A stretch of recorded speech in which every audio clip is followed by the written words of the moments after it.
அப்ப பிரச்சனை என்ன தெரியுமா? இவங்க ஏன் பயப்பட்டார்கள் என்றா, இவளோடு கூட இருக்கிற இயேசு யார் என்று அறியாமல் இருந்தார்கள். ஆமென். இவர்கள் பேரு சீஷர்கள், பேரு விசுவாசிகள், ஆனா இயேசுவை குறித்த விசுவாசம் இல்லை. சீஷர்களுக்கு இயேசுவை குறித்த ஒரு சிந்தனை இல்லாமல் அறிவெல்லாம் இருந்தது. அதனால தான் இவர் யார்ப்பா இவர் சொன்னா காற்றும் கடலும் அமைதியாகிறது.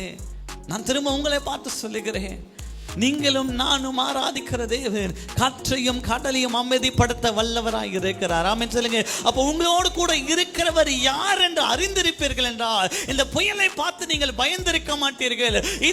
இந்த பிரச்சனையை பார்த்து, கொந்தளிப்பை பார்த்து நீங்கள் பயந்திருக்க மாட்டீர்கள்.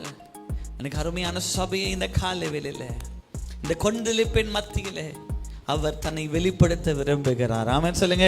அவர் சர்வ வல்லவராய், சர்வ வியாபியாய், அவர் யார் என்பதை உங்களுக்கு அறிவிக்கும்படி இந்த காலை வேளையில வந்திருக்கிறார் சபை. உங்களுடைய வாழ்க்கையில போராட்டங்கள் இருக்கு, உண்மைதான். பிரச்சனைகள் இருக்கு, வியாதி இருக்கு, பண பிரச்சனை இருக்கு, எல்லாம் இருக்கு. அதை காட்டிலும் உங்களுடைய வாழ்க்கையில் இன்னொரு நிச்சயம் என்ன தெரியுமா? என் இயேசு என்னோட கூட இருக்கிறார். ஆமென் சொல்லுங்க. உனக்கு சொன்னதை செய்யும் அல்லவு, நான் உன்னை கைவிடுவதில்லை, நான் உன்னோட கூட இருக்கிறேன் என்று சொன்ன தேவன் இந்த காலை வேளையில் உங்களோடு கூட இருக்கிறார் சபை. நீ எதற்காக பயப்பட்டீர்களோ, எதற்காக விசுவாசம் இல்லாமல் வந்தீர்களோ, அதன் மத்தியில கர்த்தர் உங்களை பார்த்து சொல்லுகிறார், நீ பயப்படாதே, நான் உன்னோடு கூட இருக்கிறேன்.